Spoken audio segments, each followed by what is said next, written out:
श्री सद्गुरु महाराज की जय। महर्षि में ही सत्संग सुधा सागर से गुरु महाराज का प्रवचन, बाबा साहब के उपदेशों का सार।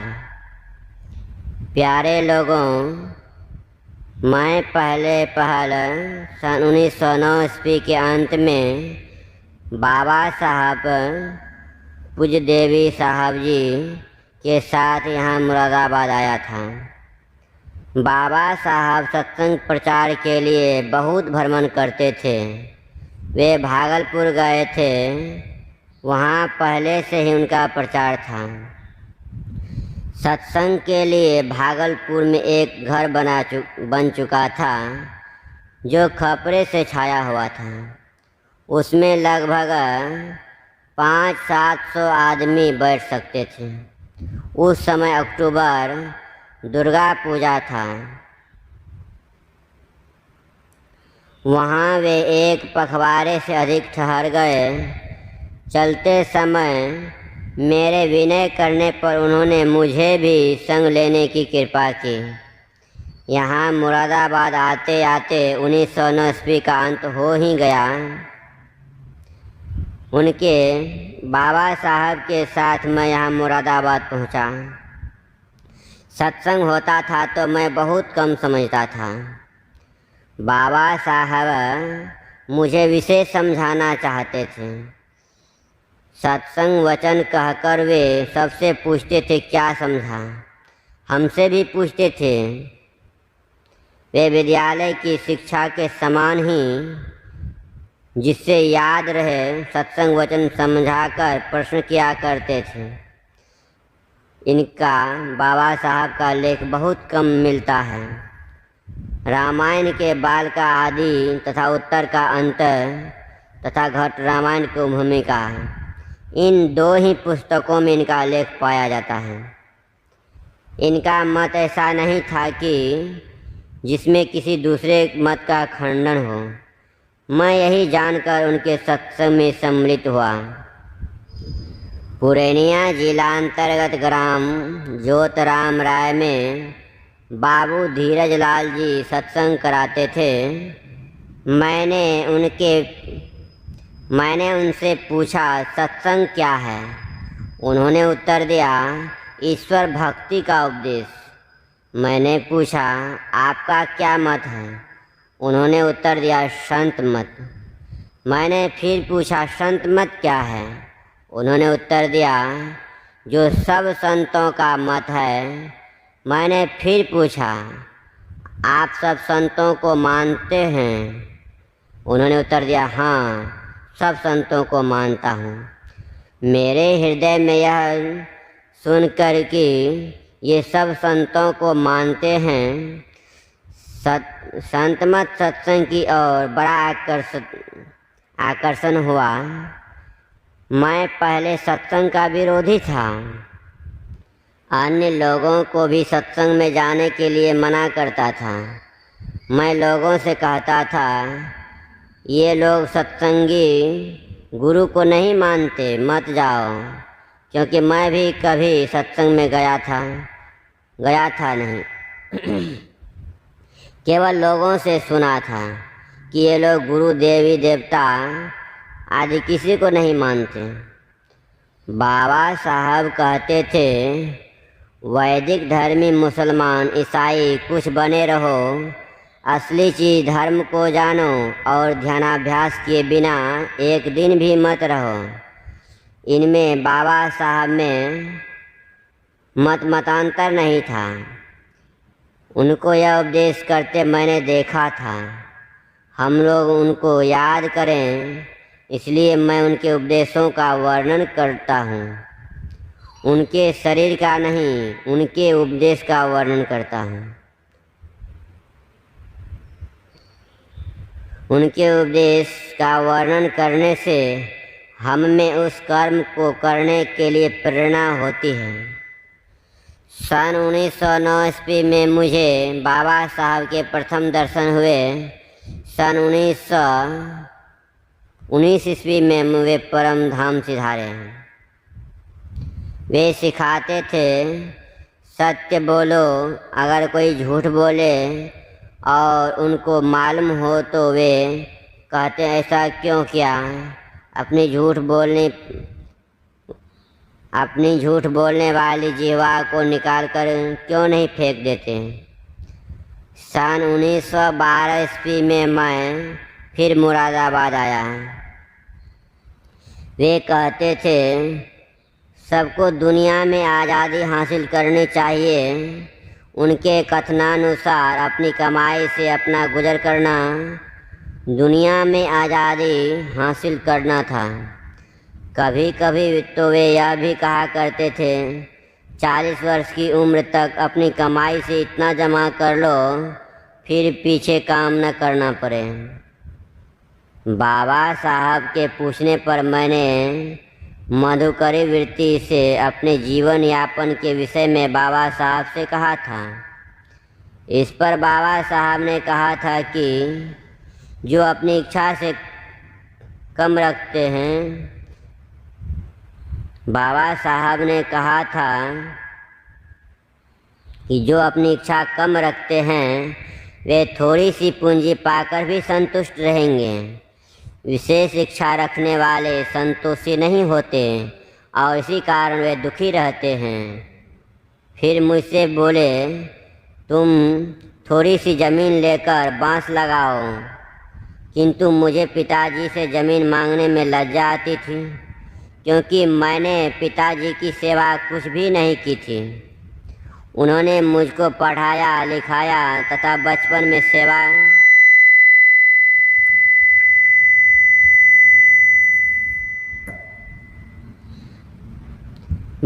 में सेवा की आदि, लेकिन मैंने उनका बदला कुछ नहीं दिया था। दूसरी बात यह थी कि अगर ज़मीन भी मिल जाए तो पूंजी चाहिए थी, उसे जोतने कोड़ने तथा कुछ लगाने के लिए। मैंने बाबा साहब से कहा अगर ज़मीन तैयार करते करते ही शरीर चला जाए तब बाबा साहब बोले तुम मुझे ज्ञान सिखाने आए हो। ऐसे कम कीजिए भी।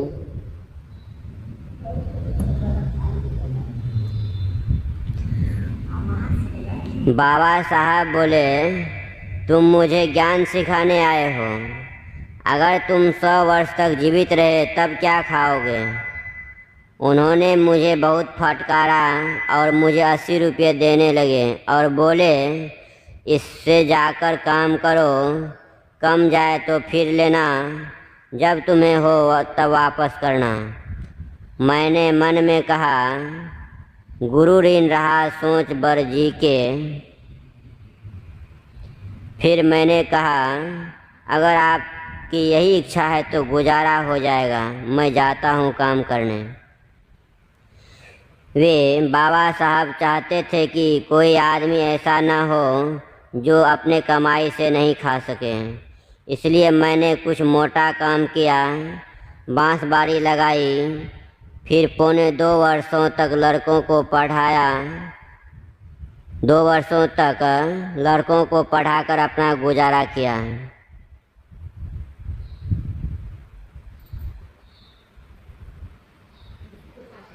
उन बाबा साहब की कृपा से अब यूँ ही चलता है। कुछ दिनों तक यहाँ मुरादाबाद रहने के पश्चात मैं अपने वहाँ लौट गया। फिर लौटकर जब मैंने यहाँ बाबा साहब से भेंट की तब बाबा साहब बोले मोक्ष तो दूर की बात है पर संसार से तुम आज़ाद हो गए। बाबा साहब ने गुरुदेव से बोले थे मोक्ष तो दूर की बात है पर संसार से तुम आज़ाद हो गए। खाने के लिए कोई दूसरे का मोहताज बने ऐसा उनका ख्याल नहीं था। लालची की नज़र में कितना ही धन हो वह कम ही है। लालच पर एक सुप्रसिद्ध कथा है। एक राजा बड़ा लालची था, कितना ही धन मिले पर वह संतुष्ट नहीं होता था। अपनी प्रजा से अनेक प्रकार के कर लेकर जब उसे संतोष नहीं हुआ तो उसने फौज लेकर समुद्र पर चढ़ाई कर दी और कर मांगने लगा। जब सीधी बातों से समुद्र ने कर नहीं दिया तो वह राजा समुद्र में गोले बम आदि बरसाने लगा। समुद्र मनुष्य के रूप में आकर बोला, राजन क्या बात है जो गोले गिराकर मेरे अंदर रहने वाले मगर, मछली, कछुए आदि अनेकों जीवों की हत्या कर रहे हो। राजा बोला, समुद्र तुम मेरे राज्य के अंदर कितने वर्षों से निवास करते हो, किंतु आज तक तुमने मुझे कर के रूप में कुछ नहीं दिया। वही कर वसूल करने के लिए तुम्हारे पास आया हूँ। समुद्र बोला, राजा तुम जितना धन लेना चाहो मैं तुम्हें एक खजाना बता देता हूँ, उससे ले लो। यह कहकर समुद्र राजा को धन का एक खजाना बताकर गुप्त हो गए। समुद्र के बताए हुए खजाने से राजा धीरे धीरे धन ढोने लगा। धन ढोते ढोते राजा के कितने बैल मर गए, गाड़ियाँ टूट गई, कितने नौकर बीमार हो गए। राजा का घर धन से भर गया किंतु राजा का मन नहीं भरा, क्योंकि समुद्र के बताए वे खजाने से धन का अंत ही नहीं होता था। राजा फिर फौज लेकर समुद्र किनारे पहुंचा और बम गोला आदि बरसाने लगा। समुद्र फिर मनुष्य रूप में आकर बोला, राजन अब क्या चाहते हो, अब क्या बात है कहिए। राजा बोला, तुम्हारे धन को ढोते ढोते मेरे सब घर भर गए, किंतु तुम्हारे धन का अंत नहीं हुआ। अब मेरे पास स्थान नहीं जहाँ धन को ले जाकर रख सकूं, इसलिए कोई ऐसा बर्तन दो जिससे धन अट सके। समुद्र ने राजा के हाथ में मनुष्य खोपड़ी देते हुए कहा, राजा यह खोपड़ी लो, इसी में रखो। यह कहकर समुद्र अंतर ध्यान हो गए। राजा तो पहले मन ही मन घबराया, भला इसमें कितना धन अट सकता है। फिर जब उसमें धन भरने लगा तब तो खोपड़ी ही भरती। फिर जब उसमें धन भरने लगा तब न तो खोपड़ी ही भरती और न धन का ही अंत होता है। यह देखकर राजा का और भी विशेष व्याकुल हो गया। उन्होंने राजा ने फिर समुद्र पर गोले बरसाना आरंभ कर दिया। समुद्र फिर मनुष्य रूप में प्रकट हुआ, बोला, राजा क्या बात है जो बारंबार मुझ पर गोलेबारी करते हो। राजा बोला, समुद्र देखो, यह न खोपड़ी भरती है और न धन का ही अंत होता है, अब क्या किया जाए।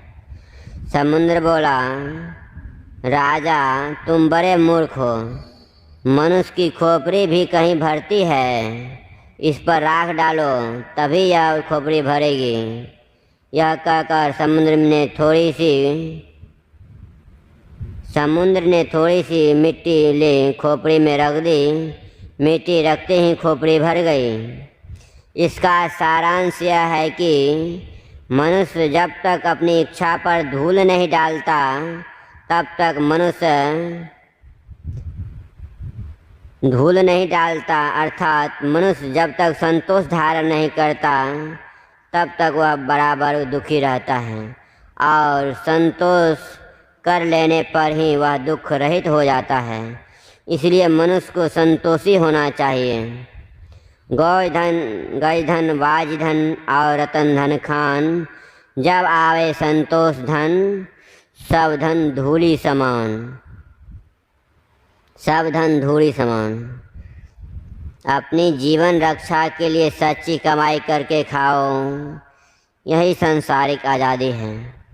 संतों के मत में सबसे बड़ी चीज़ मोक्ष है, किंतु शरीर के अंदर जो कैद हो इससे तुम्हारा छुटकारा हो जाए तो संसार से भी छुटकारा हो जाए। पिंड से छूट जाए तो ब्रह्मांड से भी छुटकारा हो जाए। कोई कहे पिंड से बाहर निकल जाए तो बाहर संसार से भी कैसे निकला जाएगा। तो इस शरीर के और संसार में बड़ा सरोकार है। जितने तत्वों से शरीर बना है, संसार भी उतने ही तत्वों से बना है। तल की दर्जेबंदी करने पर स्थूल सूक्ष्म भेद से जितने तल शरीर के होते हैं, संसार के उतने ही तल हैं। शरीर जिस प्रकार 5 तत्वों तथा 3 गुणों से बना हुआ है, संसार में भी 5 चीज़ें अर्थात आकाश, अग्नि, वायु, जल और पृथ्वी तथा 3 गुण रज उत्पादक शक्ति, सत्व पालक शक्ति और तम विनाशक शक्ति है। जागृत में शरीर के स्थूल तल पर काम करने से संसार के भी स्थूल तल पर ही काम करते हैं। स्वप्न में भी शरीर के स्थूल तल पर काम नहीं करने, स्वप्न में भी शरीर के स्थूल तल पर काम नहीं करने से संसार के भी स्थूल तल पर काम नहीं कर सकते। इस प्रकार यदि आप अपने शरीर के सूक्ष्म तल पर पहुंच जाएं, तो संसार के भी सूक्ष्म तल पर पहुंच जाएंगे। तथा जिस प्रकार शरीर के स्थूल तल पर रहकर स्थूल संसार को दूर कर देखते हैं तथा विचरण करते हैं, उसी प्रकार शरीर के सूक्ष्म तल पर पहुंचने पर आप सूक्ष्म संसार ब्रह्मांड के सूक्ष्म तल को दूर कर देखेंगे। दूर तक देखेंगे तथा विचरण करेंगे। इस प्रकार जो पिंड को पार करेगा वह ब्रह्मांड को भी पार कर जाएगा। स्थूल को देखकर सूक्ष्म का ज्ञान होता है। सूक्ष्म के बिना कारण के नहीं हो सकता तथा कारण भी बिना महाकारण के हो नहीं सकता। इन चारों से छूटने पर केवल परम पद है। बाबा साहब इसी का उपदेश करते थे तथा साधन बताते थे। वे कभी नहीं कहते थे कि हम तुमको ऊपर चढ़ा देंगे। वे कहते थे कि उस ईश्वर को पाने के लिए उसका अवलंबन, उसके प्रति तुम्हारी भक्ति होनी चाहिए। इसके लिए साधन ठीक है, करो। जहाँ ईश्वर की प्राप्ति होती है वहाँ सारे माइक आवरणों का पार होना होता है। जब सब आवरणों को पार होना होता है वही परमात्मा है। जिमि थल बिनु जल रही न सकाई, कोटि भांति को करें उपाय, तथा मोक्ष सुख सुनु खगड़ाई, रही न सके भगत हरि भगति बिहाई। गोस्वामी तुलसीदास। बाबा साहब यही बतलाते थे जो वेद, उपनिषद तथा संतवाणियों में है। वे कहते थे कब्र में दाखिल होने तथा चिता में जलने से पहले मोक्ष प्राप्त करो। इसके साधन बतलाते थे। मन को एकाग्र करो, इसकी बड़ी आवश्यकता है। सूरत फंसी संसार में ताते पड़ेगा दूर, सूरत बांध सुस्थिर करो 8 पहर हुजूर। पहले मोटा मोटी जप करो, फिर किसी स्थूल लिए दृष्टि साधन करो। पहले मोटा मोटी जप करो, फिर किसी स्थूल रूप का मानस ध्यान करो, फिर सूक्ष्म ध्यान के लिए दृष्टि साधन करो। दृष्टि साधन उसको कहते हैं कि जो आँखों के साथ अभ्यास किया जाता है। इसके साधन करने के सैकड़ों गुण और अमल हैं कि जो भारतवर्ष और दूसरे मुल्कों में जारी हैं, लेकिन बाज़ इनमें ऐसे हैं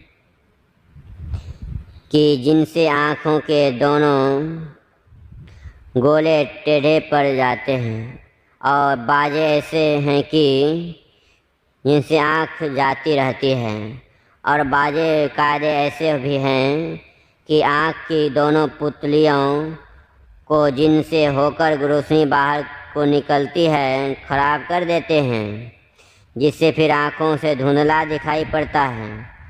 और चाहे तमाम उम्र हकीम वैद्य डॉक्टर इलाज करे, किसी तरह पुतलियाँ दुरुस्त नहीं होती। दृष्टि से अभ्यास करने पर वह भी कायदा है जिसको आँख और आँख के गोले से कुछ ताल्लुक नहीं है, और न दृष्टि के मानी आँख और आँख के गोले हैं, जिससे कि यह नुकसान होते हैं जो ऊपर बयान किए गए हैं। दृष्टि निगाह को कहते हैं कि जो मांस और खून की बनी होती है। मनुष्य में यह निगाह ऐसी बड़ी ताकतवर चीज़ है।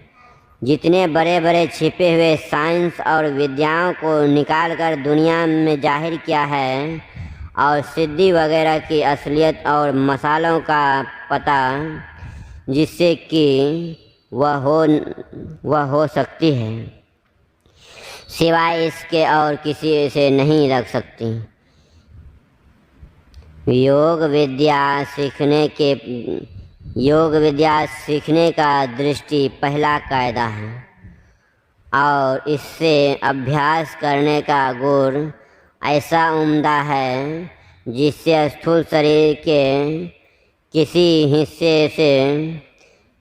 हिस्से को कुछ तकलीफ नहीं होती, और अभ्यासी इसके अभ्यास से उन निशानों को जिनको ईश्वर या खुद की आकाशीय या आसमानी ग्रंथों और किताबों में सबसे बड़ा बतलाया है, जल्द पाकर मालूम कर लेता है, और तमाम दुनिया के सिद्धांत और वसूल अभ्यासी के रूबरू हाथ जोड़कर खड़े रहते हैं, जो तमाम उम्र पैथियों और ग्रंथों के पढ़ने और सुनने से हासिल नहीं होते। लेकिन दृष्टि सिर्फ उसी जगह पहुंच सकती है जहां तक कि रूप है, और जहां से कि आवागमन हो सकता है। दृष्टि उसके आगे नहीं जा सकती, जहाँ की रूप और रेखा कुछ नहीं है, और जहाँ से कि मोक्ष होता है। संतों के मत में सबसे बड़ा पदार्थ मोक्ष है, और उस जगह तक दृष्टि नहीं जा सकती। इसलिए शब्द का दूसरा कायदा वही पहुँचने का उपदेश दिया गया है। बाबा साहब के दृष्टि साधन तथा शब्द साधन विषयक वर्णन को कबीर साहब का यह शब्द अत्यंत पुष्ट करता है। गगन की ओट निशाना है, दाहिने सूर्य चंद्रमा, बाएं तिनके बीच छिपाना है। तन की कमान सूरत का रोदा, शब्द बाण ले ताना है। मारत बाण विधातन ही तन सतगुरु का परवाना है। मारियो बाण घाव नहीं तन में, जिन लागा तिन जाना है। कहे कबीर सुनो भाई साधो, जिन जाना तिन माना है। इसी प्रकार की वाणियाँ सब संतों की वाणियों में पाई जाती है। बाबा साहब कहते थे कि दृष्टि अभ्यास के बाद शब्द अभ्यास करो। भजन के समय सब ख्यालों का विसर्जन कर बैठो, भाव शून्य होकर बैठो। गुरु के बताए निशाने पर अपने को लगाओ। भावना करते हुए जो बैठता है वह भावना के अनुकूल होता है। इसलिए भावना को छोड़ो। वे अनेक शब्दों पर जिक्र नहीं करते थे। भावना को छोड़ो, वे अनेक शब्दों पर जिक्र नहीं करते थे, एक सार शब्द पर ही विशेष जोर देते थे। गवैया लोग गाने के लिए बैठते हैं तो बाजा मिलाते हैं। क्या मिलाते हैं? सितार, सारंगी, तबला, डुग्गी, हारमोनियम, मंजीरा आदि, इन सब की अलग अलग आवाज़ें हैं। उन लोगों से पूछने पर मालूम हुआ कि हम लोग साज को एक समान कसते हैं जिससे सबका स्वर एक मिले। सबका स्वर मिलने पर सब ध्वनियाँ एक सी मालूम होती हैं।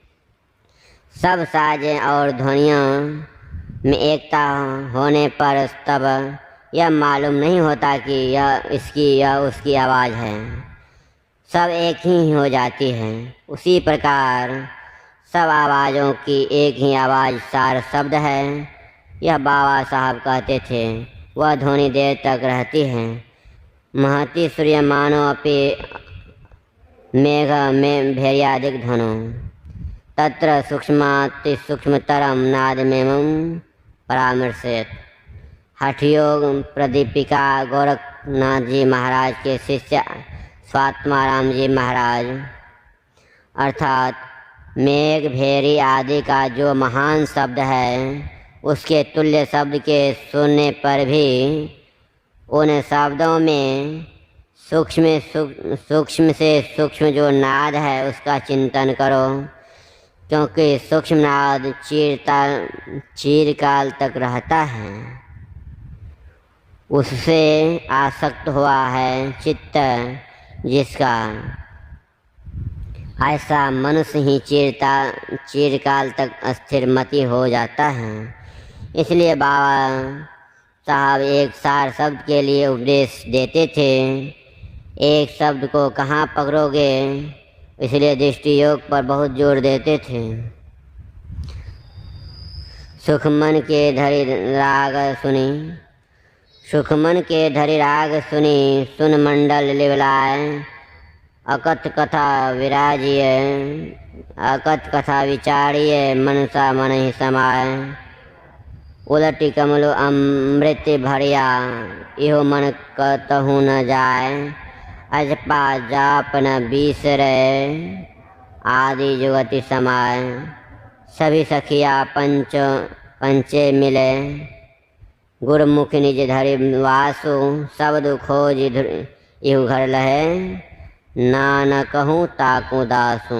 गुरु नानक साहब यही उपदेश हम लोगों को बाबा साहब दे गए हैं, जिसका वर्णन कबीर साहब और गुरु नानक साहब आदि संतों की वाणियों में भी पाया जाता है। सदाचार का पालन करना चाहिए। झूठ, चोरी, नशा, हिंसा तथा व्यभिचार, इन पांचों पापों से अलग रहना चाहिए। बाबा साहब हम लोगों को जो उपदेश दे गए वह अत्यंत गूढ़ तथा रास्ता बिल्कुल ठीक है। हम लोगों को उस पर दृढ़ता के साथ चलना चाहिए। श्री सद्गुरु महाराज की जय। यह प्रवचन बाबा देवी साहब के निर्वाण दिवस पर संत मत सत्संग मंदिर मुरादाबाद उत्तर प्रदेश में दिनांक 21/1/1951 ईस्वी को सत्संग में हुआ था। श्री सद्गुरु महाराज की जय।